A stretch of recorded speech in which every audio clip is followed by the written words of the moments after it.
everyone. Today's lecture is on natural gas engineering.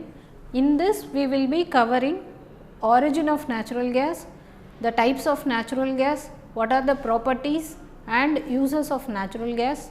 I am Amritavalli, assistant professor working in the Department of Petroleum Engineering, Amat University. We will go on to the slides. Before going to the topic, we will see what is natural gas. Natural gas is a naturally occurring hydrocarbon mixture consisting mainly of methane and varying amounts of alkanes such as ethane, propane, butane and small amounts of carbon dioxide, hydrogen sulfide. How this natural gas came into existence? The Chinese were reported to be the first to use the natural gas some 2400 years ago. This gas was obtained from shallow wells and they transported in the bamboo pipes and they used to make salt using this natural gas as the fuel. Later, manufactured or town gas came into existence by Britain and US in the late 17th and 18th centuries.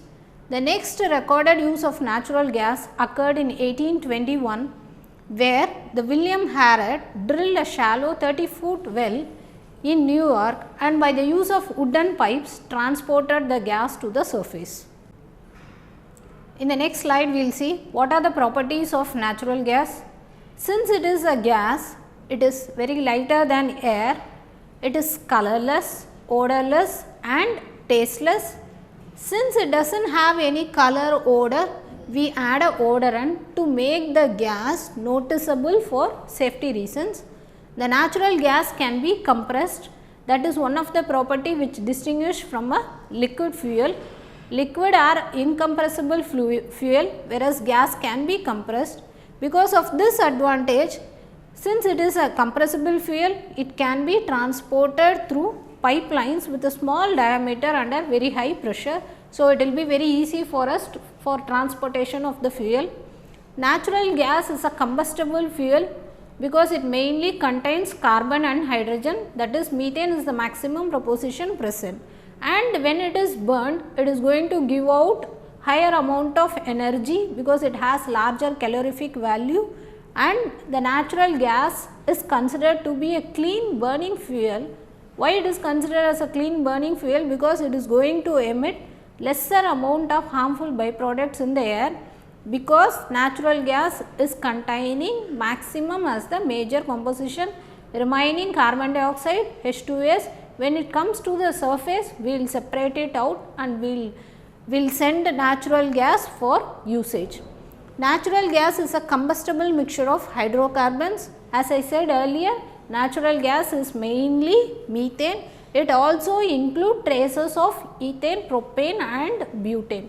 Either natural gas can be used as such or it will be used in the vehicles as compressed natural gas, that is CNG. When you are not able to transport the natural gas through a pipeline, you will be using it as, you will be transforming the gas into liquid, that is liquefied natural gas, then it will be transported to the usage. Natural gas is considered as an environmentally friendly clean fuel when compared to other alternative sources of energy as well as our coal and the crude oil. The superior environmental qualities are, when compared to coal and oil, the emission of, when you burn the fuel, the emission of carbon dioxide and sulfur dioxide is going to be very less when you burn in comparison with the burning of a coal or a crude oil.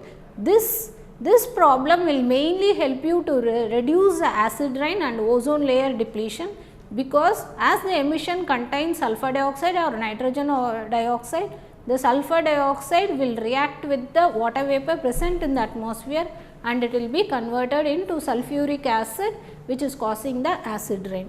Natural gas is also considered as a very safe source of energy when transported, stored and used, because you are going to transport through a pipelines and large quantity of gas can be transported when compared to a liquid fuel. or a solid fuel also. Solid fuel will be our coal and liquid fuel will be the crude oil. In the next thing we are going to see about the origin of natural gas. Origin of natural gas can happen in the three ways, one by one we will see. The first thing is, as we all know, millions of years ago the plant debris and animals, they buried under the sea under high pressure and temperature. What has happened is they have been converted into natural gas or crude oil. That is organic debris, that is remains of plants and animals, is compressed under the earth at very high pressure for a long period of time. Over time the sediment, mud and other debris piled on the surface, metamorphosis occurred and the sediment and mud were changed into rock, causing the pressure to be put on the organic matter. The increasing pressure compressed the organic matter and helped in the decay of the organic matter into gas and petroleum. We say that millions of years ago the plants and animals remains have changed into the natural gas, but approximately how many years ago all these have happened? We will see one by one. 400 to 300 million years ago, the tiny sea plants and animals were buried on the ocean floor. Over time they will be covered with sand and silt, and 300 to 100 million years ago the organic debris started to change by simple chemical reaction that is happening there. 100 to 50 million years ago organic debris were buried deeper and deeper, and due to increasing pressure and temperature happens. 50 to 1 million years ago the organic debris reacted to produce methane, that is our natural gas, and other hydrocarbons. We call it as natural gas, that is containing methane in addition to ethane and propane. Then which is migrated to the reservoirs where it is trapped and it is waiting for discovery. Another way of natural gas formation is through transformation of organic matter by tiny microorganism. This type of methane we say that it is biogenic methane or biogenic natural gas. In this process methane producing organisms, that is methane producing organisms will be called as methanogens. They will chemically break down the organic matter to produce methane. These methanogens will be found in the area near the surface of the earth and which lacks oxygen. So, it is carried out in the anaerobic condition. The formation of methane in this way is usually close to the surface of the earth. Either this has to be trapped, this energy has to be trapped, or it will be usually lost to the atmosphere along with the air. An example of biogenic methane is the landfill gas, that is waste containing landfill will produce a large amount of natural gas from the decomposition of the waste material that they contain. So, we have to develop some technology to take out that natural gas which is obtained from a landfill gas.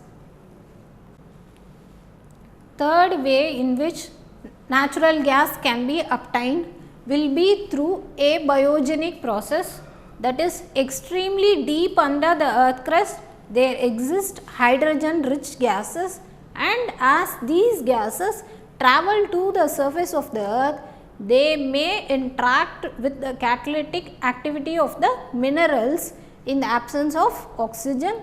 This interaction may result in the formation of products that are found in the atmosphere. If these gases are under high pressure, as they move to the surface of the earth, they are likely to form our natural gas, that is methane, and this will be termed as the abiogenic methane gas or abiogenic natural gas. It is similar to the thermogenic methane or thermogenic natural gas. Now, we have seen the origin of natural gas. Now, we are going to see about the reservoir. In reservoir, we are going to have the natural gas and petroleum, where the natural gas, because of its less density, is going to be on the top of the oil, followed by the crude oil, which is little bit more denser when compared to gas, and the last will be our water. Since the water density is more than that of gas and oil, it will be at the bottom. To process and transport the associated dissolved gas, that is associated dissolved gas is the gas which is present in the crude oil. It must be separated from the oil in which it is dissolved. This separation of natural gas from petroleum will be done at the wellhead. Either at the wellhead or near the wellhead, we will have the equipment to separate it out. Next we will see, that is a natural gas which is coming out from the well will be, that is possibly 3 types of wells are available, that is crude oil well, dry gas well and condensate well. We will see one by one. What is crude oil well? That is raw natural gas that comes from the crude oil well is called as associated gas, that is it is associated with the oil along which it is coming. This gas can exist separate from the crude oil in the underground formation or it is dissolved in the crude oil. As I said, the gas is dissolved in the crude oil. When you bring it to the surface, you have to separate the gas. One more type of well is dry gas well. In the dry gas well, this well will give you raw natural gas alone. That is, these wells will produce only raw natural gas that does not contain any hydrocarbon liquid. So, you are not going to take out any crude oil from this well, only the gas is going to come from a dry gas well. Such gas is called as a non-associated gas, that is it is not associated with anybody, that is it is not associated with oil. So, only you are going to draw out gas from the dry gas well. What is the one more type of well? It is the condensate well. These well will give you raw natural gas along with natural gas liquids. So, these natural gas liquid will be in the gaseous state when it is in the subsurface, and when you bring it to the surface, it will be changed into the liquid state. That is why it is called as NGL, natural gas liquid. Such gas is also called as non-associated gas, and we often say it as a wet gas. Now, we are going to see the composition of natural gas. As I said earlier, the natural gas is going to contain maximum of hydrocarbon, that is methane, and you have lesser amount of ethane, propane and butane.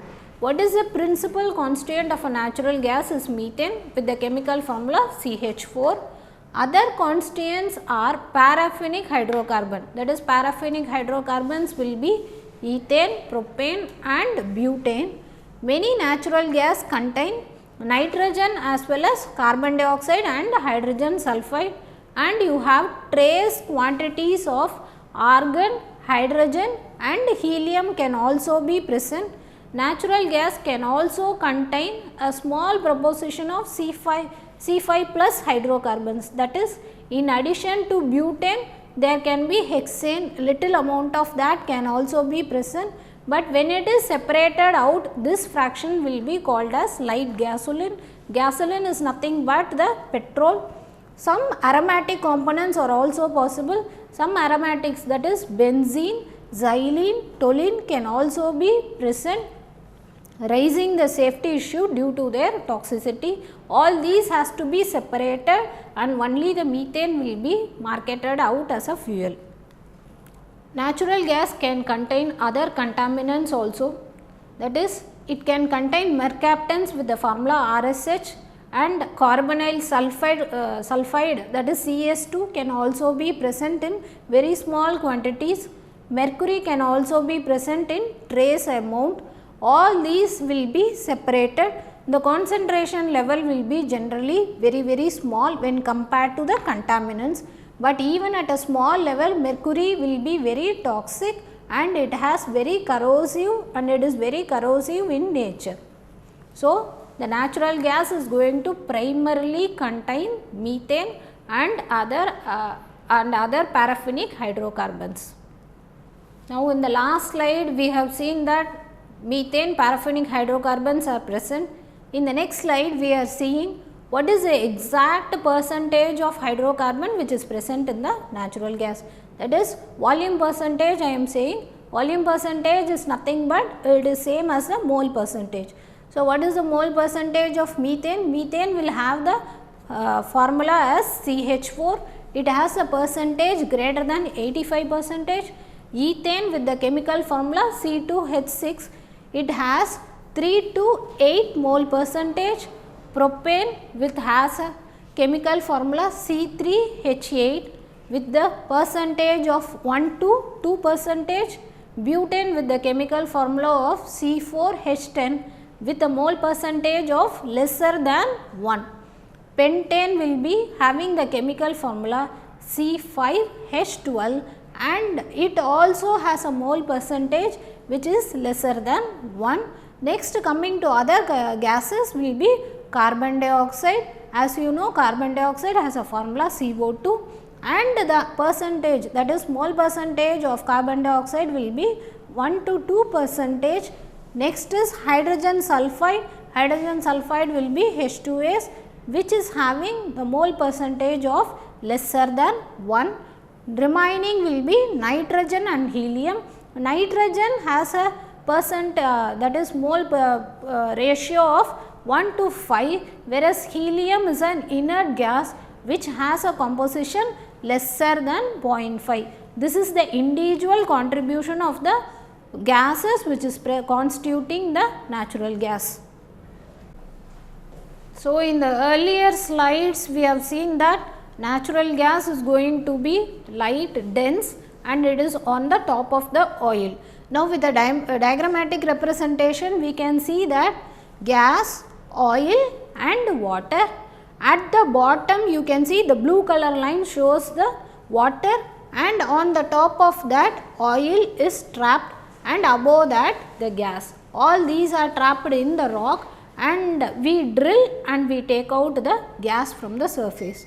So, that is the gas, oil and water, they are segregated based on the density. Gas will be having the lower density and water will be having higher density.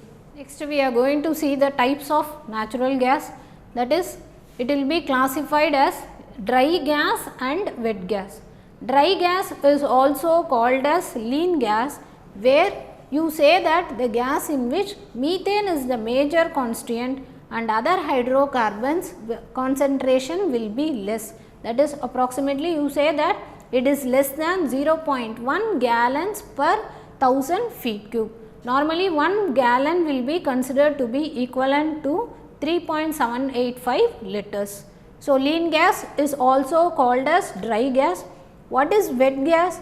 Wet gas will contains more amount of higher hydrocarbons, that is it contains greater than 0.1 gallon per 1000 feet cube of the higher molecular weight hydrocarbons. What are the higher molecular weight hydrocarbons present in the natural gas? It will be ethane, propane and butane, whereas the methane content will be less. Then it is called as wet gas. That is the main difference between a wet gas and a dry gas. In the dry gas you have the maximum amount of methane and other higher hydrocarbons will be less, whereas in a wet gas the other higher hydrocarbons will be more, whereas the methane will be less.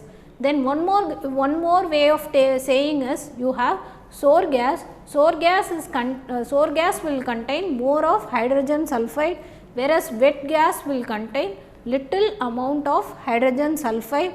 Then next we will see what is residue gas. Residue gas is nothing but the natural gas from which higher molecular weight hydrocarbons are extracted. Another type of gas is the gas condensate. Gas condensate will contain higher molecular weight hydrocarbon liquids. These hydrocarbons will occur as gas in the subsurface, but when it comes to the surface it changes into liquid. It is called as gas condensate. Now, in the next slide we are going to see the sources of natural gas. The sources of natural gas will be non-associated gas that comes from the conventional gas field. Non-associated gas is the gas which is not associated with the crude oil. So, we are going to draw only gas out of that. One more is associated gas that comes in, that occurs in conventional oil field. So, from when you draw the oil to the surface, you are having the gas either in the form of dissolved gas which is present along with the oil, or it is continuous or unconventional gas. In the next slides, we will see what is that unconventional gas. Some types of unconventional gas includes tight gas, shale gas, coal bed methane, and that is gas hydrates or the natural gas from geopressurized aquifers. All these we will see one by one. Now, we will see about the non-associated gas and associated gas alone. Non-associated gas reserves are developed primarily to produce a natural gas. So, you are going to draw from the well only the natural gas. These may or may not be condensate production together with the natural gas. Under these conditions, it is essential that we are able to take a profitable market to which we have to deliver the natural gas. Associated gas is a gas produced as a byproduct from the production of crude oil. As I mentioned earlier, associated is, it is associated with the crude oil. Associated gas reserves are typically produced mainly for the production of the crude oil, along which the gas is going to come. So, associated gas is generally considered as an undesirable product.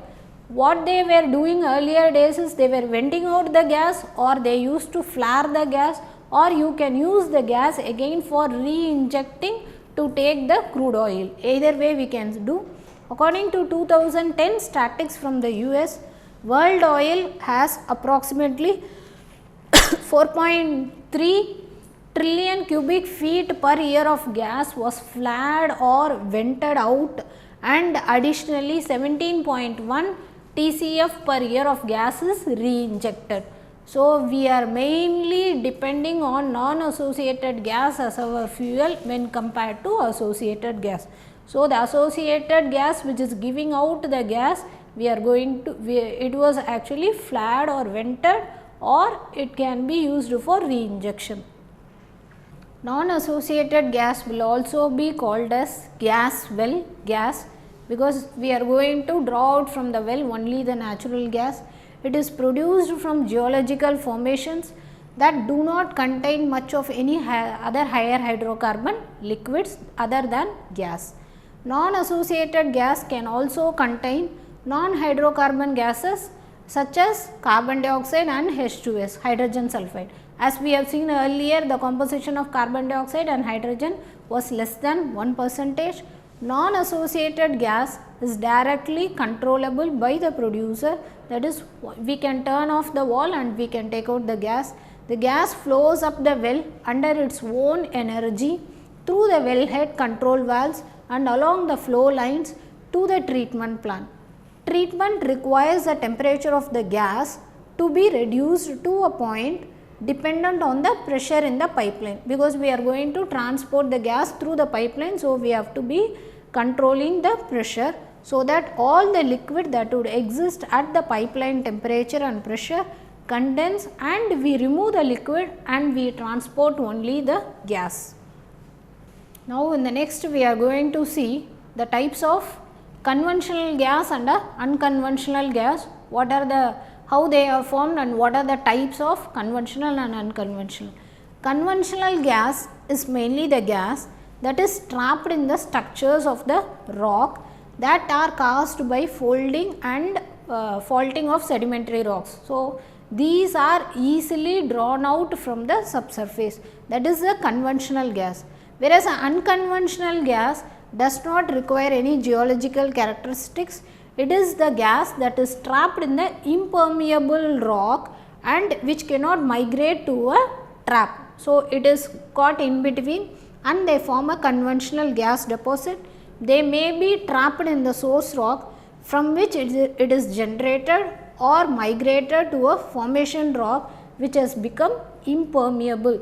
So, what is the difference between permeable and impermeable is permeability is the ability of the fluids to flow. When the rock is impermeable, the fluid will be caught in the pore spaces. So, as already we have seen the origin, the gas which is compressed and formed will go to the source and it will migrate and trap and form a reservoir. Now, we will see what are the types of unconventional gases. Unconventional gases will include shale gas, tight gas, coal bed methane, gas hydrates. Coal bed methane is also called as coal seam gas. It is the one of the unconventional gas. Coal bed methane is the term we give to the methane gas which is held in the underground coal seams, and they are released or produced when the pressure, water pressure within the seam is reduced by pumping from either vertical or inclined to the horizontal surface holes. The methane is predominantly formed during the coalification process, whereby the organic matter is slowly transformed into coal by the action of pressure and temperature. That is, as the temperature and pressure increases, the organic matters bury deeper and deeper, and the metamorphosis process happens, and over a long period of time we say that it is a thermogenic coal bed methane or coal seam gas. It is also called as coal seam gas. During the coalification process, a large range of chemical reactions that occur to produce a substantial quantities of gas. While most of the gas escapes into the overlying or underlying rock, a large amount is retained in the coal seams. So, unlike conventional natural gas reservoirs where gas is trapped in the pores or void spaces of a rock, whereas here it is formed in the coal seams. Because of the micropore surface area is very large, coal can hold a large amount of gas when compared to a conventional gas. The amount of methane which is stored in the coal is closely related to the rank and the depth of the coal. The gas which is derived from coal is generally very pure and it requires little or no processing, because it is going to contain mostly methane and it is not mixed with any other hydrocarbons that is heavier hydrocarbons such as ethane, propane or butane, which is oftenly we can see in a conventional natural gas production. So, coal bed methane will also have a higher amount of calorific value, it will give higher calorific value when compared to natural gas which is taken out by conventional process. So, coal seam gas well productivity will mainly depend on the reservoir pressure and the water saturation. Another type of unconventional gas will be gas hydrates. What is a gas hydrate? It is nothing but a molecule consisting of a ice lattice. Ice lattice is nothing but a ice cage like structure in which low molecular weight hydrocarbon, that is your methane, is going to be surrounded or embedded. What are the conditions which promote the hydrate formation? The pressure and temperature again, but how does the pressure and temperature? It should be high gas pressure and low gas temperature, and the next condition will be gas should be at or below its water dew point with free water should be present. Gas hydrates are common constant of where it will be shallow marine geospheres and occur both in sedimentary structures and as outcrops on the ocean floor. Methane hydrates or gas hydrates are believed to be formed by the migration of the gas from the depth along the geological faults followed by precipitation or crystallization on contact with the rising gas stream with cold sea water which is present. So, at high pressure methane gas hydrates will remain stable up to what temperature? It will be stable up to a temperature of 18 degrees Celsius, and methane hydrate contains one molecule of methane, that is one molecule of CH4 for every 6 molecules of water. So, one methane molecule will be surrounded by 6 molecules of water. So, you will get a cage like structure, and this ratio is dependent on the number of methane molecule that fits into the various cage structures of the water. Normally, 1 liter of solid methane gas hydrate can contain up to 168 liter of methane gas. That is, we can take out 168 liter of methane gas out of 1 liter of solid methane hydrates. So, in this session we have seen what is natural gas, and we have learned what is the origin of natural gas and what are the types of natural gas and how we are taking out the gas, and what is the difference between a sour gas and a wet gas, or a dry gas and a lean gas. All these we have seen, and we have seen also what is the difference between a conventional gas and a unconventional gas. In the next video lecture, we will see in detail about the unconventional gas. Thank you.